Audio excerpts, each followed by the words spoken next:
"Seth, you've made another mistake in the documents." The voice of my female boss, Manager Chloe, echoed in the office. I immediately stood up and headed towards her desk. "Where's the mistake?" "The amount. The discount is supposed to be 15%, not 20%. But I checked with you about this the other day, Chloe, and you gave it the okay." "I don't remember giving the okay for that. Don't blame your mistake on me. Correct it right away." Despite Chloe's insistence, I was sure she had given the okay. She's always like this. She changes her mind constantly and forgets what she says. But she always insists she's right and never backs down. Our bosses like her common in every company. "I'm sorry." Reluctantly, I apologized, went back to my desk, and began correcting the documents. "My name is Seth. I'm 38, single, with no girlfriend. I work in sales at a cosmetics manufacturer. The cosmetics industry is predominantly female, and so is our company, with women making up 70% of the staff. There's a deep reason why I entered this industry. When I was a college student, my mother, who raised me single-handedly, passed away. She had worked at a cosmetics counter in a department store for many years, always meticulously made up every day before work. Even when her illness worsened and she was hospitalized, she never missed her daily makeup routine. When I put on my makeup and see my done-up face, it really boosts my confidence and makes me feel so happy," my mother used to say. Looking at a reflection in the large hand mirror, that's what my mom would say. Makeup isn't just for showing off to someone else, it's for women to have confidence in themselves and to live each day joyfully. My mother loved her job. She worked with conviction and pride. I wanted to be involved in the cosmetics work that my mother loved so much.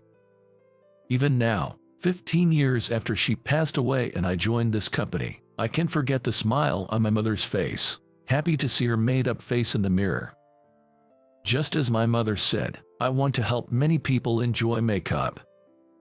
That's what I think about as I work.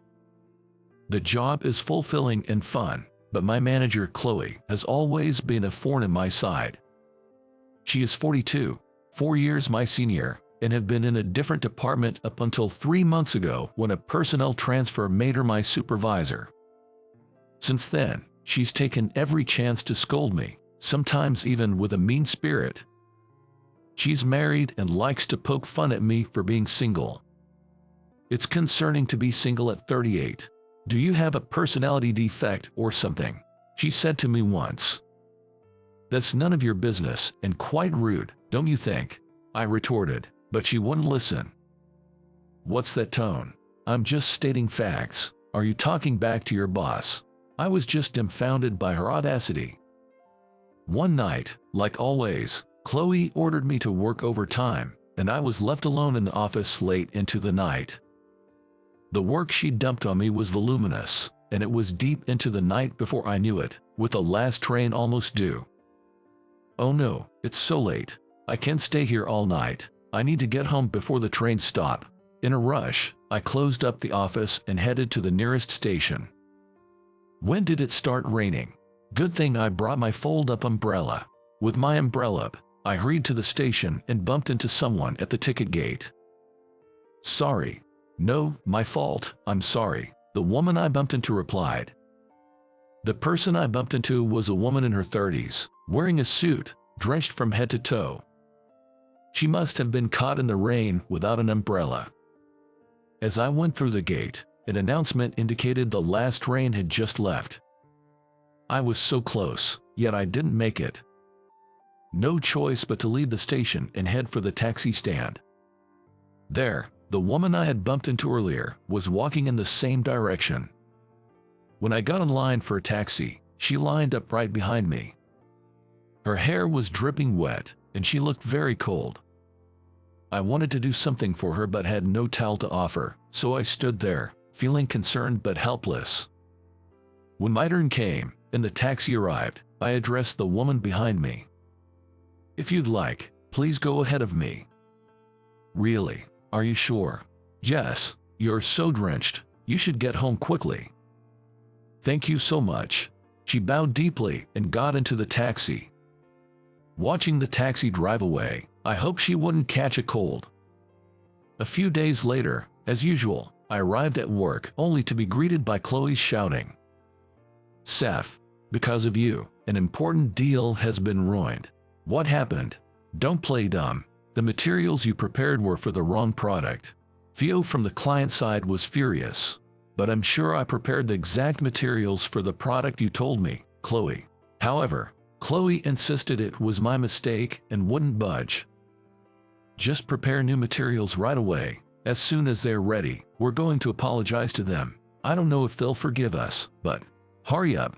So, I had no choice but to redo the materials. Once ready, I headed to the client's company with Chloe. The company was the head office of a popular retail chain among young people. Chloe was presenting there to get our products placed in their stores. Theo, the person in charge, frowned upon seeing us.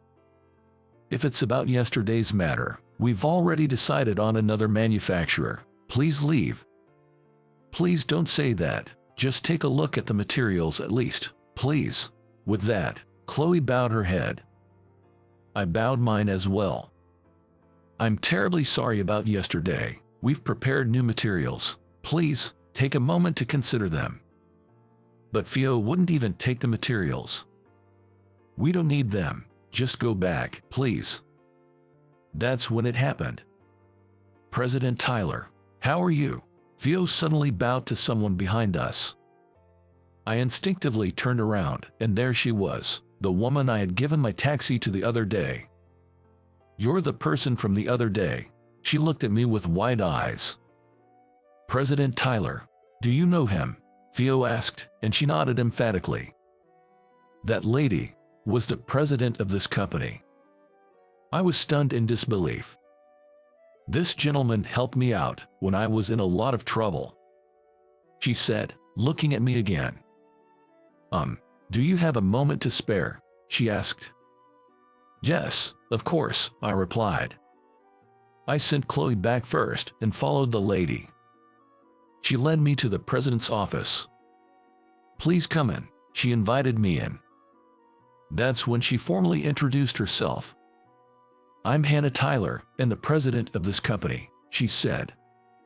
I'm Seth from Candid Cosmetics. I introduced myself. We exchanged business cards. I can't believe you're the president here. What a coincidence, I said. It really is a surprise to meet you here again. I was quite startled, Hannah said, looking at the business card I had given her. Seth, I would really like to thank you again for yesterday. Would you care to join me for dinner tonight? She offered. That's a bit much for just letting you go first in the taxi line, I said modestly. No, it's not an exaggeration at all. I was caught in the rain unexpectedly that day and was so embarrassed to be soaking wet. Thanks to you, I was able to get home quickly, and it really helped me out. Please, let me treat you to dinner, just this once. She insisted with such sincerity that I found it hard to refuse. And after all, she was the president of a crucial business partner. Reluctantly, I accepted her dinner invitation. I returned to my company, finished my work on time, and went to the meeting place. According to Chloe, Hannah looks to be in her 30s but is actually 45 and single. She started her own company when she was young and has grown it significantly, a true career woman. The restaurant she had chosen was an upscale French restaurant. After giving my name, I was led to a private room where Hannah was already waiting. I apologize for keeping you waiting. No, I just got here myself. I'm honored to be invited to such a nice place. No worries, I'm the one who should be thankful to you, Seth. It's just a token of my gratitude. Gratitude? For something as simple as giving up my spot in the taxi line. As I voiced my confusion, her expression turned a bit sad. Let's order something to drink and toast. While we eat, let's talk at our leisure. With that, I ordered red wine from the server. Hannah chose a white wine. Before long, our drinks and dishes arrived, and we toasted. The food was exquisitely flavored, like nothing I'd ever eaten before. At first, Hannah made light small talk, but eventually, she started explaining why she was so grateful to me. My mother had been hospitalized with a stroke, and on the day I met you, I got a call from the hospital that she was critical. I was at work but rushed out in a panic. Then it started to rain. I didn't have an umbrella and didn't want to waste time buying one at a convenience store, so I ran to the station in the rain. That's when she bumped into me. She missed the last train and ended up in line for a taxi. In hindsight, I should have taken a taxi from the start, but I was so flustered at the time. She said with a rueful laugh. But thanks to you letting me go first for the taxi, I was able to be there for my mother's last moments. If I had been a bit later, I wouldn't have made it. Thanks to you, I was able to talk to her and say what I needed to. She continued and took a handkerchief from her purse to dab away the tears welling up in her eyes. I'm so sorry to hear that. I don't even know the right words to offer my condolences. I was stunned to learn that my simple act of giving up a taxi had allowed her to be with her parent in their final moments. At the time, I was only worried she might catch a cold from being so drenched, but knowing now that something much more serious was happening, I'm truly glad I didn't go ahead of her that day. Anyway, I really can't thank you enough, Hannah said, bowing deeply. No, I really didn't do anything significant, but if it's okay with you, may I know about what kind of person your mother was? I asked. Her eyes, wet with tears, lit up as she looked at me. Would you really like to know? She asked. Yes, of course, I would love to know, I encouraged her. Then Hannah shared detailed memories of her mother. Her family lost her father early on, and her mother raised her single-handedly. I could really empathize with her situation because it was just like mine. Her mother was apparently a nurse. She would wake up early every day to make breakfast and lunch, and despite being tired after returning from work, she would still make dinner and take care of all the household chores like cleaning and laundry. As a child, she said she never saw her mother rest. Even on days when her mother felt unwell, she would take medicine and persevere. Seeing her mother's dedication, she was inspired to earn money and give her mother a comfortable life. At 28, she took a leap and started her own company, becoming a president. Her mother continued nursing until retirement and then supported her by taking care of the household. Why don't you hire a housekeeper with all the money you have? I enjoy taking care of you, her mother would say, continuing to do the housework. She was an excellent cook, and her homemade dishes were delicious. Hannah, busy with her work after becoming president, never had the chance to learn cooking from her mother. For Hannah's sake, her mother had written down secret recipes in a notebook. You're not good at cooking, right? That's why I've written down recipes for various dishes in this notebook. From lasagna that you've always loved, to mashed potatoes, to chili con carne, everything you need to know to make them is right here. Thank you, Mom. After her mother fell ill with a stroke, she was unconscious and unable to communicate. But on the day she rushed to the hospital drenched from the rain, after receiving the critical notice. Mom, it's Hannah. Can you hear me? When she spoke, her mother opened her eyes and looked at her. She couldn't speak, but it seemed like she was listening to her daughter's voice. I believe my voice reached my mother in that moment, she said. Her mother had shed a single tear upon hearing her voice. I'm really glad I was able to express my gratitude to my mother for everything, she said as she dabbed her tears with a handkerchief. Hearing her story, I couldn't help but be reminded of my own mother and inadvertently began to cry as well. Seeing this, Hannah said with a voice full of tears, Seth, you're such a kind person. No, I replied. It's just that my mother also raised me by herself and passed away when I was in college, so I can really sympathize. Is that so? Please, tell me about your mother as well, she encouraged. Encouraged by her, I talked about my own mother. She listened empathetically. Then she said, "Seth, I'd really like to stock your company's products in our stores.